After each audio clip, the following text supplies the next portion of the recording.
バーベとはめちゃくちゃ飯行くよね。あれ見かせていただくこと多いですね。でも、飯行って、なんか電子ピアノがある店とかに行かしてもらう時もあって、そこに、小田塚屋さんの後輩の音楽作ってる方で、鍵盤やってる方とかの時は、もうほぼ、セッションみたいなのが、竹中適当に弾いたのに合わせてくれたりとか。その動画あるかも。そこに差し込もう。で、僕も、ある。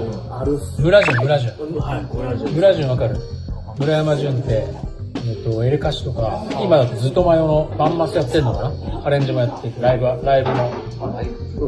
グレイさんのキーボードもやってて、まあめちゃくちゃ、トッププロデューサーの人、キーボーディストとして。めっちゃいいやつ。